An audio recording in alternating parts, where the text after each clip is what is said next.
محترم بزرگوں، دوستوں، میرے دینی اور ایمانی بھائیوں، اس کائنات کی سب سے قیمتی چیز اور سب سے عظیم سرمایہ وہ دین و ایمان ہے، اور یہ اللہ تعالیٰ کا محض فضل اور انعام ہے کہ اس نے ہم سب کو مومن اور مسلم بنایا ہے۔ بارہا ہم اس حوالے سے سنتے رہتے ہیں کہ اس دین اسلام کی کیا قدر و منزلت ہے، کیا اس کا مقام و مرتبہ ہے کہ کوئی چیز اس کے مقابلے میں نہیں لائی جا سکتی ہے۔ حتیٰ کہ اس دنیا کی ہر قسم کی فلاح و کامرانی اور آخرت کی نجات وہ صرف اور صرف ایمان پر موقوف ہے۔ جناب نبی کریم صلی اللہ علیہ وسلم نے اپنی بہت سی احادیث میں اس طرح کا مضمون ذکر فرمایا ہے۔ حضور نے فرمایا تھا کہ جو آدمی اس دنیا سے جاتے ہوئے لا الہ الا اللہ یعنی مومن ہونے کی حالت میں رخصت ہوا تو وہ جنت میں داخل ہوگا۔ اگر اس نے نیک اعمال کیے ہوں گے تو پہلے ہی مرحلے میں جنت میں داخل ہو جائے گا۔ اگر اس نے غفلت اور گناہوں کی زندگی گزاری ہوگی تو اللہ کا فیصلہ ہوگا تو اسے جہنم سے بھی گزرنا پڑے گا، لیکن ایمان کی بدولت وہ ضرور ایک نہ ایک دن جنت میں داخل ہو جائے گا۔ اسی لیے حضور اکرم صلی اللہ علیہ وسلم کی ایک بہت مشہور حدیث ہے جس میں آپ نے فرمایا تھا من قال لا الہ الا اللہ دخل الجنہ، کہ جس آدمی نے سچے دل کے ساتھ اللہ تبارک و تعالیٰ پر مکمل اعتماد اور یقین کرتے ہوئے لا الہ الا اللہ کہا اور اسی نظریے کے ساتھ وہ دنیا سے رخصت ہوا تو وہ جنت میں داخل ہوگا۔ دولت جس قدر قیمتی ہوتی ہے اس کی حفاظت اتنی ہی زیادہ ضروری ہوتی ہے۔ جب ہم اس اصول اور فارمولے کو اپنے دنیاوی حالات پر فٹ کرتے ہیں تو ہمیں پتہ چلتا ہے کہ ہم دنیاوی ساز و سامان کی کس قدر حفاظت کرتے ہیں۔ دنیا کے لحاظ سے قیمتی چیز سمجھی جاتی ہے سونا اور چاندی اور ہیرے اور جواہرات، تو آدمی ان چیزوں کو اپنے گھر کے اس حصے میں رکھتا ہے جس کو وہ اپنے لحاظ سے سب سے زیادہ محفوظ اور سیف تصور کرتا ہے۔ اس کے لیے تجوری کا بندوبست کرتا ہے، مضبوط تالوں کا انتظام کرتا ہے، چونکہ دنیا والوں کو اور ہم لوگوں کو اس بات کا پتہ ہے کہ اس کی کیا قدر و قیمت ہے۔ بعض لوگوں کی نظر میں گاڑی کی کس قدر و قیمت ہوتی ہے تو وہ نہایت سنوار کر سجا کر رکھتے ہیں کہ کوئی ذرا سی اسکریچ بھی نہ آ جائے، چونکہ ہمیں اس کی قدر و قیمت کا پتہ ہے۔ تو ایک ایمان والے کی نظر میں جب ایمان سے بڑھ کر کوئی چیز قیمتی نہیں ہو سکتی ہے تو اس ایمان کے تحفظ کی کس قدر بڑی ذمہ داری ہم سب پر عائد ہوتی ہے آسانی سے سمجھا جا سکتا ہے۔ جناب نبی کریم صلی اللہ علیہ وسلم نے بار بار صحابہ اکرام کو ایمان کے حوالے سے متنبہ رہنے کی تلقین فرمائی ہے، اور جناب نبی کریم صلی اللہ علیہ وسلم صحابہ اکرام کو یہ بات سمجھاتے تھے، اور نتیجہ یہ ہوا کہ صحابہ اکرام بھی بہت زیادہ حساس ہو گئے تھے ایمان کو لے کر۔ بہت مشہور بات ہے حضرت حنظلہ کا وہ جملہ، انہوں نے ایک مرتبہ حضور سے کہا، بلکہ وہ جا رہے تھے اور انہوں نے کہا کہ نافقہ حنظلہ کے حنظلہ تو منافق ہو گیا۔ انہوں نے کہا کیا ہوا؟ حضور کی خدمت میں حاضر ہوئے، انہوں نے کہا کہ یا رسول اللہ جب ہم آپ کی مجلس میں ہوتے ہیں تو ہمارا ایمان کا لیول بڑا ہوا ہوتا ہے اور ایمان تر و تازہ ہوتا ہے، لیکن جب آپ کی مجلس سے ہم باہر نکلتے ہیں تو ڈاواڈول ہونے لگتا ہے، یہ کہ حالت بدلنے لگتی ہے ایمان کی۔ تو اس بات کو لے کر وہ بھی اس قدر فکر مند ہو گئے تھے کہ یہ بات ان کے ظاہری جسمانی حالت سے بھی محسوس کی جا سکتی تھی۔ اگر یہ کہا جائے تو بالکل صحیح ہوگا کہ ہم گناہ کر کے بھی اتنا زیادہ شرمندہ اور نادم نہیں ہوتے، اس سے کئی گنا زیادہ صحابہ اکرام نیک اعمال کر کے ہمیشہ فکر مند اور خوف زدہ رہا کرتے تھے کہ کہیں ایسا نہ ہو کہ اللہ تعالیٰ کے مقرر کردہ معیار کے مطابق ہمارا یہ عمل نہ ہو۔ ہمیشہ یہ فکر دامنگیر رہتی تھی کہ کیسے میں زیادہ سے زیادہ اعمال صالحہ کر کے اپنے آپ کو دنیا اور آخرت میں سرخرو کر سکوں۔ حضرت ابراہیم اور حضرت یعقوب علیہ السلام کی وصیت کا تذکرہ اللہ تعالیٰ نے قرآن کریم میں فرمایا ہے پہلے پارے میں، وَوَصَّى بِهَا إِبْرَاهِيمُ بَنِيهِ وَيَعْقُوبُ يَا بَنِيَّ إِنَّ اللَّهَ اصْطَفَى لَكُمُ الدِّينَ فَلَا تَمُوتُنَّ إِلَّا وَأَنْتُمْ مُسْلِمُونَ۔ اللہ تعالیٰ فرماتے ہیں کہ حضرت ابراہیم نے اور حضرت یعقوب نے نصیحت کی اپنے بچوں کو، اپنی اولاد کو، اور کہا کہ اللہ تعالیٰ نے تمہارے لیے دین کو پسند کر لیا ہے، اور جب تم اس دنیا سے جاؤ تو تم اس حالت میں جاؤ کہ تم مسلمان ہو۔ اسی طرح اللہ تعالیٰ نے چوتھے پارے کے دوسرے رکوع کی پہلی آیت میں ارشاد فرمایا، یا ایھا الذین آمنوا اتقوا اللہ حق تقاتہ ولا تموتن الا وانتم مسلمون۔ اے ایمان والو، اللہ تعالیٰ سے ڈرو جیسا کہ اس سے ڈرنے کا حق ہے، اور پھر فرمایا کہ تم جب اس دنیا سے جاؤ تو اس حال میں کہ تم مسلمان ہو۔ اس سے بھی ہمیں پتہ چلتا ہے کہ آدمی کا خاتمہ اگر ایمان پر ہو تو اس کے لیے جنت یقینی ہے، اور خاتمے کی ہی اس دنیا میں بھی اور آخرت میں بھی پوچھ ہے کہ آدمی کس حالت میں دنیا سے رخصت ہوا تھا۔ اگر کوئی آدمی ساری زندگی کفر و شرک پر رہا اور اللہ تعالیٰ نے اسے آخری وقت میں ایمان کی دولت سے سرفراز کر دیا تو ایمان کی برکت سے پچھلے سارے گناہ معاف ہو جاتے ہیں، اور جب آدمی اس دنیا سے جائے گا تو گویا ایمان کی حالت میں جائے گا۔ ایمان کے سب سے بڑے دو دشمن ہیں اس دنیا میں، ان میں سے ایک تو نفس ہے اور دوسرا شیطان ہے۔ ان دونوں کے تعلق سے ہم اچھی طرح جانتے ہیں، اللہ تعالیٰ نے بھی قرآن کریم میں ہمیں بار بار متنبہ کیا ہے۔ اور جب اللہ تعالیٰ نے شیطان کو اس کی نافرمانی کی وجہ سے جنت سے بھی نکالا تھا اور ہمیشہ ہمیشہ کے لیے راندہ درگاہ کر دیا تھا، تو شیطان نے گویا اس موقع پر اللہ تعالیٰ سے کمٹمنٹ کیا تھا اور یہ کہا تھا اللہ تعالیٰ سے، لَأَقْعُدَنَّ لَهُمْ صِرَاطَكَ الْمُسْتَقِيمَ ثُمَّ لَآتِيَنَّهُمْ مِنْ بَيْنِ أَيْدِيهِمْ وَمِنْ خَلْفِهِمْ وَعَنْ أَيْمَانِهِمْ وَعَنْ شَمَائِلِهِمْ وَلَا تَجِدُ أَكْثَرَهُمْ شَاكِرِينَ، کہ میں تیرے بندوں کے راستوں میں بیٹھوں گا زندگی بھر، اور میں ان کو آگے سے، پیچھے سے، دائیں سے، بائیں سے گمراہ کرتا رہوں گا، اور تو دیکھے گا کہ تم تیرے بندوں میں سے زیادہ تر ناشکرے ہوں گے۔ تو اگر کوئی آدمی اور ہم میں سے کوئی فرد اللہ تعالیٰ کی مرضی اور منشا کے خلاف زندگی گزار رہا ہے تو گویا وہ آدمی شیطان کے اس منصوبے کا حصہ ہے، اور وہ آدمی شیطان کی چاہت کو پورا کر رہا ہے۔ تو ہر آدمی اپنے نفس کا محاسبہ کر سکتا ہے اور جائزہ لے سکتا ہے۔ اللہ تعالیٰ نے قرآن کریم میں ارشاد فرمایا تھا، وَلَا تَتَّبِعُوا خُطُوَاتِ الشَّيْطَانِ إِنَّهُ لَكُمْ عَدُوٌّ مُبِينٌ، کہ شیطان کے نقش قدم پر مت چلنا، یہ تمہارا کھلا ہوا دشمن ہے۔ اللہ تعالیٰ ہمیں خود قرآن آیات میں دشمن کے بارے میں بتا رہے ہیں کہ یہ تمہارا دشمن ہے۔ اگر دنیا میں کسی آدمی کو بتایا جائے کہ فلاں آدمی تمہارا خیر خواہ نہیں ہے، تمہارا دشمن ہے، تمہارے بارے میں برا چاہتا ہے، تو آدمی کس قدر بچ کر چلتا ہے، اس سے بچاؤ کے اپنے لیے انتظامات کرتا ہے۔ یہاں تو اللہ تعالیٰ بذات خود قرآن کریم میں بتا رہے ہیں کہ فلاں تمہارا دشمن ہے، اس کی چالوں میں نہ پھنس جانا، اس کے جال میں نہ آ جانا، وہ تمہارا دشمن ہے اور وہ ہمیشہ تمہیں گمراہ کرے گا، کبھی بھی تمہیں وہ سیدھے راستے کی طرف نہیں بلا سکتا ہے۔ لہذا اللہ تعالیٰ نے ایمان کے تحفظ کا راستہ کیا ہو سکتا ہے ہمیں اس سے بھی متنبہ کر دیا ہے، اور یہی دو چیزیں اہم ہیں ان دونوں دشمنوں سے حفاظت کی۔ ان میں سے ایک تو ایمان کی بقا و سلامتی کے راستے اور وسائل تلاش کرنا، ہر وقت فکر میں رہنا کہ کون سا راستہ وہ ہے جو مجھے اللہ تعالیٰ کی طرف لے جاتا ہے، اور آگے پیش آنے والے خطرات اور آفات سے محفوظ رہنے کی کوشش کرنا۔ کوئی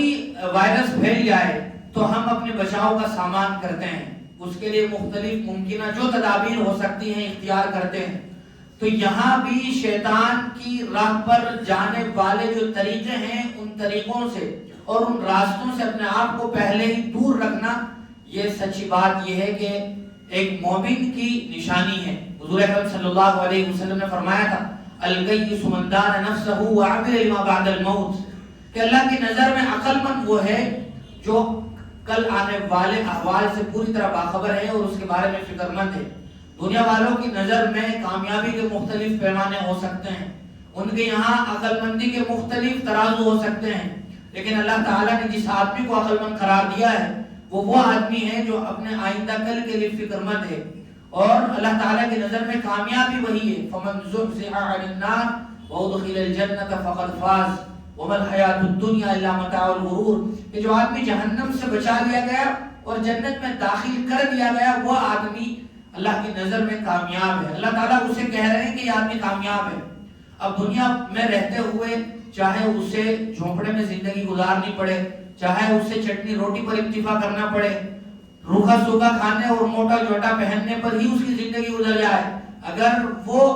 اللہ تعالیٰ کی نظر میں کامیاب ہے تو صحیح بات یہ ہے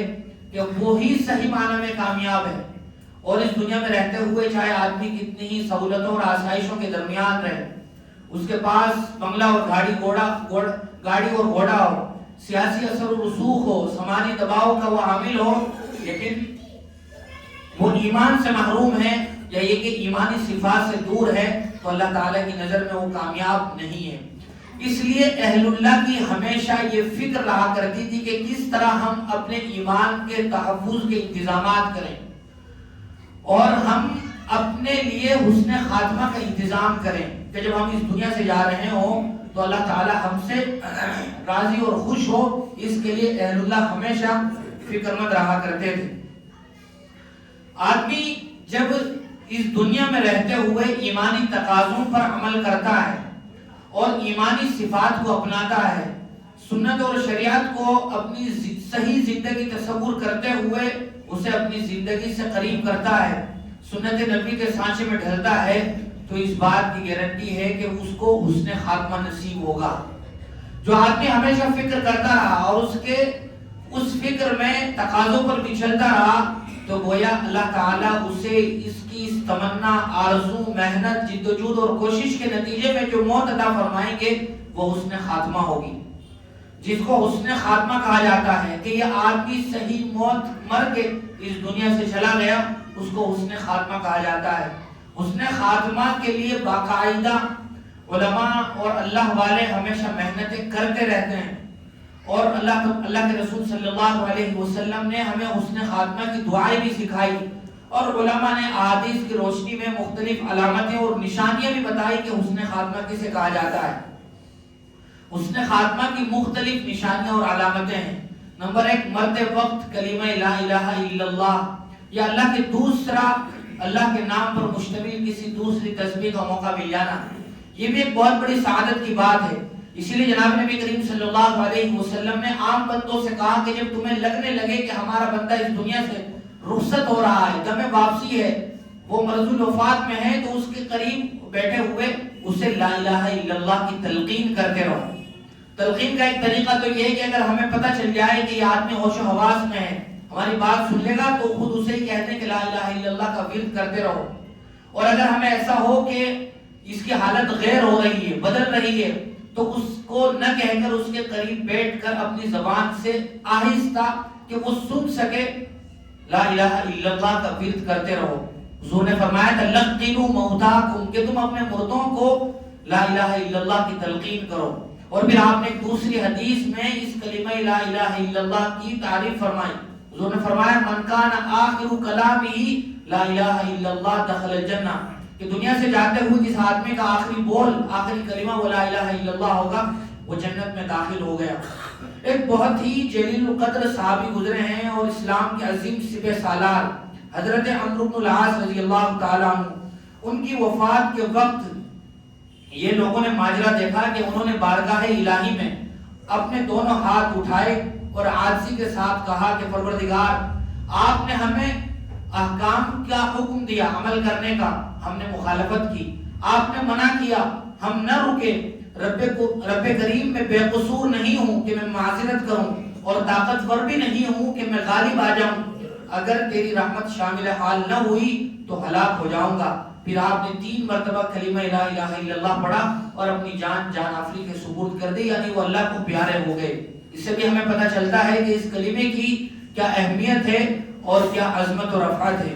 دوسری علامت اور نشانی حسن خاتمہ کی وہ ہے کہ کوئی آدمی نیک عمل کی حالت میں دنیا سے رخصت ہو، نماز پڑھتے ہوئے، روزے کی حالت میں، کوئی ورد یا تسبیح پڑھتے ہوئے، تلاوت میں مشغول ہو یا کسی نیک عمل کی تیاری میں مصروف ہو، وضو کر رہا ہو، سحری کھا رہا ہو، تو اگر کوئی آدمی اس حالت میں دنیا سے رخصت ہو جائے تو یہ بھی حسن خاتمہ ہے۔ حضرت ابو ثعلبہ ایک مشہور صحابی، وہ فرمایا کرتے تھے کہ مجھے اللہ سے امید ہے کہ مجھے مرتے وقت اس طرح کی شدت پیش نہیں آئے گی جیسے عام لوگوں کو پیش آتی ہے۔ ایسا ہی ہوا، وہ ایک دن درمیانی رات میں تہجد میں مشغول تھے، سجدے کی حالت میں روح پرواز کر گئی۔ تو گویا نیک عمل میں رہتے ہوئے اللہ تعالیٰ نے انہیں حسن خاتمہ کی دولت سے سرفراز فرمایا۔ تیسری ایک علامت اور نشانی علماء نے ذکر فرمائی، وہ یہ ہے کہ پیشانی پر پسینے کا آنا، یہ بھی حسن خاتمہ کی ایک نشانی ہے۔ ایک مومن آدمی ہے اور موت کا وقت ہے، اس کی پیشانی پسینے سے شرابور ہے، تو گویا یہ حسن خاتمہ کی علامت ہے۔ ترمذی شریف کی ایک روایت ہے، حضرت بریدہ سے مروی ہے کہ حضور نے فرمایا کہ مومن پیشانی کے پسینے کے ساتھ مرتا ہے۔ اس روایت کے ضمن میں حضرت عبداللہ بن مسعود رضی اللہ تعالیٰ عنہ کا ایک واقعہ ہے۔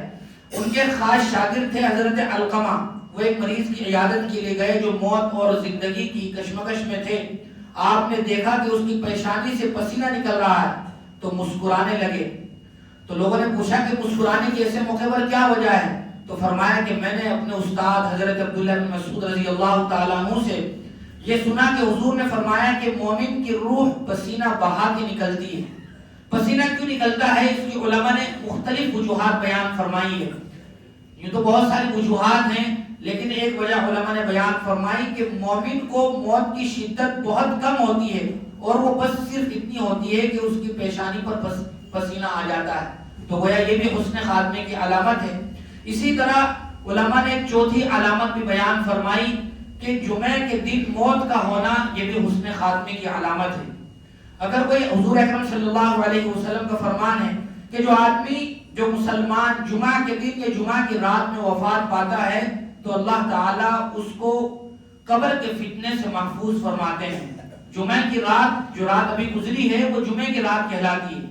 چونکہ تاریخی ہجری کیلنڈر کے لحاظ سے، اسلامی لحاظ سے دن کا آغاز وہ چاند کے نکلتے ہی ہو جاتا ہے، جو گویا اسلامی تاریخ کے لحاظ سے رات پہلاتی ہے اور دن بعد میں آتا ہے، تو جو رات گزری ہے اسے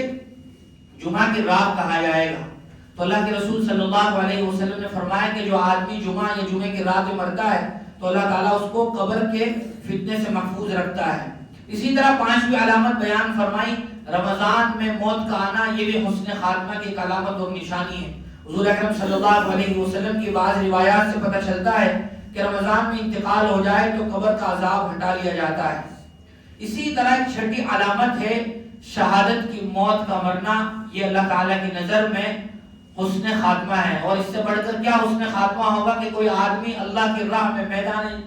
جہاد میں ہو، جنگی معرکے میں ہو اور صرف اللہ کے نام پر موجود ہو اور اس حالت میں موت آ جائے تو اس کے بڑے فضائل ہیں، ہم سنتے رہتے ہیں، تو گویا یہ بھی حسن خاتمے کی علامت ہے۔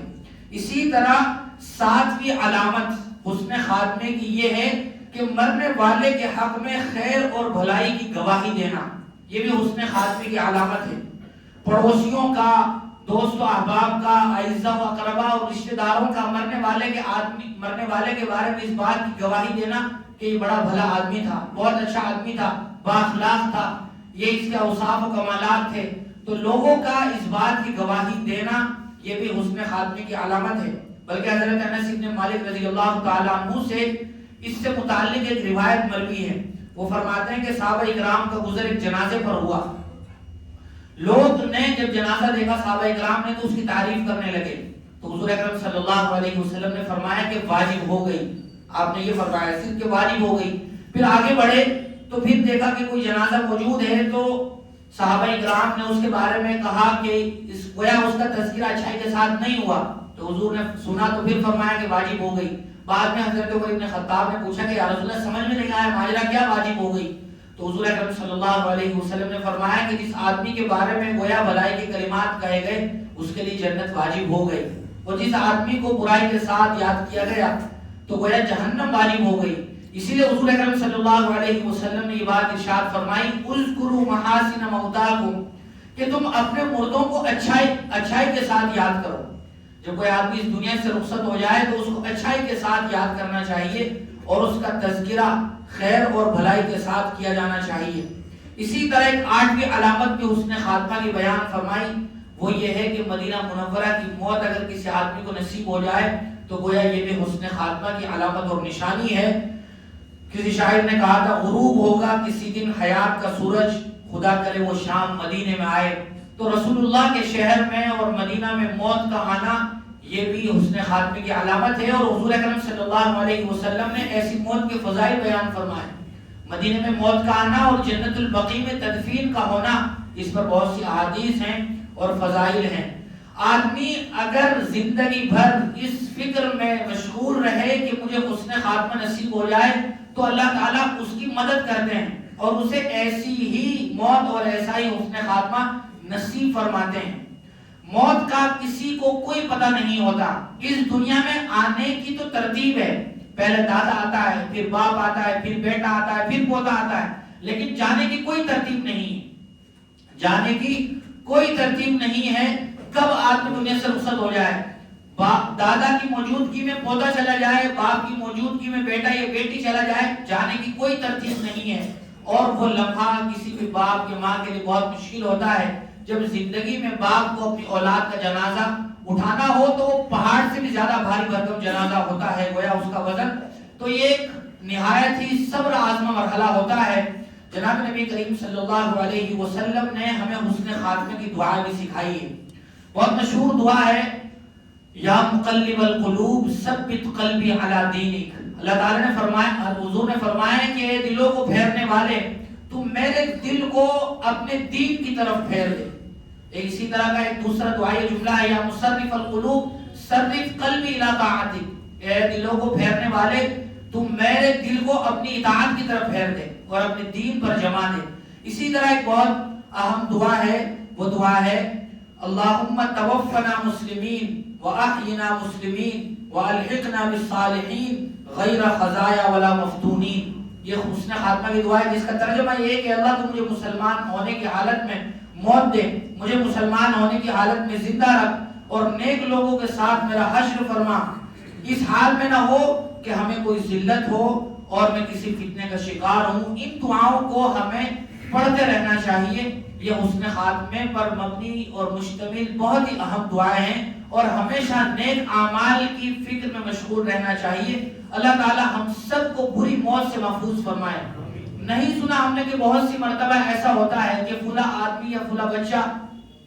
تیزی کے ساتھ ڈرائیونگ کر رہا تھا، گاڑی چلا رہا تھا، زور زور سے گانے بجا رکھے تھے، اور آج کل تو اتنا آسان ہو گیا کہ آدمی کان میں ایئر فون لگا لیتا ہے، بلوٹوتھ لگا لیتا ہے اور گھنٹوں اس سے گزر جاتے ہیں گانا سنتے ہوئے اور محسوس نہیں ہوتا۔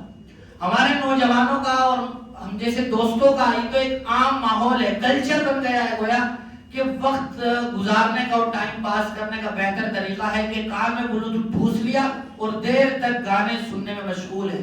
خدا نہ خواستہ اس حالت میں موت آ جائے تو پھر آدمی کیسی موت مرے گا، ہم اس انجام کا تصور کر سکتے ہیں۔ اسی طرح کوئی ناچنے گانے میں مشغول ہے، پچھلے دنوں بہت ساری ویڈیوز وائرل ہوئی کہ فلاں ناچ رہی تھی یا ناچ رہا تھا، اس حالت میں دنیا سے رخصت ہو گئی یا ہو گیا، تو یہ کس قدر ذلت ناک موت ہے، اور اس کو حسن خاتمہ کہتے ہوئے ڈر لگتا ہے۔ تو آدمی کو گناہ کرتے ہوئے اگر اس بات کو وہ سوچ لے تو آدمی اس گناہ سے آسانی کے ساتھ بچ سکتا ہے۔ تو ان دعاؤں کا اہتمام کرتے رہنا چاہیے۔ اللہ تعالی ہم سب کو حسن خاتمہ نصیب فرمائے۔ وآخر دعوانا الحمدللہ۔